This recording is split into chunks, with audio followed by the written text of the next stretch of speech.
Hey guys, ഇപ്പോൾ ഓണക്കാലത്ത് trending ആയിട്ടുള്ള DIY മുല്ലപ്പൂ എല്ലാവർക്കും അറിയില്ലേ? ഇതിനെക്കുറിച്ച് പ്രത്യേകിച്ച് പറയേണ്ട ആവശ്യമൊന്നുമില്ല. അപ്പോൾ നമുക്ക് ഇന്നത് ചെയ്തെടുക്കാം. അപ്പോൾ നമുക്ക് എത്ര മുല്ലപ്പൂവാണ് വേണ്ടത് അതിനനുസരിച്ച് ടിഷ്യൂ പേപ്പർ എടുക്കുക. എന്നിട്ട് വീഡിയോയിൽ കാണുന്ന പോലെ അങ്ങോട്ടും ഇങ്ങോട്ടൊക്കെ ഒന്ന് മടക്കിയിട്ട് കട്ട് ചെയ്തിട്ട് ഒരു ഇതളിൻ്റെ ഷേപ്പിലേക്ക് മാറ്റിയെടുക്കാം.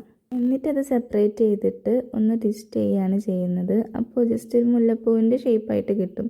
എന്നിട്ട് അതിൻ്റെ നടുഭാഗത്ത് തണ്ടിനൊരു പച്ച കളർ കിട്ടാൻ വേണ്ടിയിട്ട് കളർ മിക്സ് ചെയ്തിട്ട് അതും പിന്നെ ഒന്ന് സ്റ്റിക്കായി നിൽക്കാൻ വേണ്ടിയിട്ട് ഗ്ലൂ കൂടെ അപ്ലൈ ചെയ്തിട്ട് ഒന്ന് ഇതാക്കി കൊടുക്കുകയാണ് ചെയ്യുന്നത്.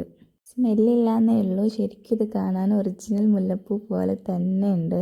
എല്ലാ തവണത്തെയും പോലെ മുല്ലപ്പൂ വാങ്ങാണ്ട് ഇപ്രാവശ്യം ഒന്ന് വീട്ടിൽ ട്രൈ ചെയ്ത് നോക്കൂ, അടിപൊളിയായിരിക്കും. അങ്ങനെ ഉണ്ടാക്കിയെടുത്ത മുല്ലപ്പൂ എല്ലാം നൂലിൽ കോർത്താൽ സംഭവം സെറ്റായി. അപ്പോൾ നിങ്ങൾക്ക് ഈ വീഡിയോ ഇഷ്ടമായിട്ടുണ്ടെങ്കിൽ ലൈക്ക് ചെയ്യുക, കമൻറ്റ് ചെയ്യുക, നമ്മുടെ ചാനലൊന്ന് സബ്സ്ക്രൈബ് ചെയ്യുക, ഫ്രണ്ട്സിന് കൂടെ ഒന്ന് ഷെയർ ചെയ്ത് കൊടുക്കുക. അപ്പോൾ അടുത്തൊരു ക്രാഫ്റ്റ് വീഡിയോ ആയി വരുന്നവരേക്കും എല്ലാവർക്കും ബൈ.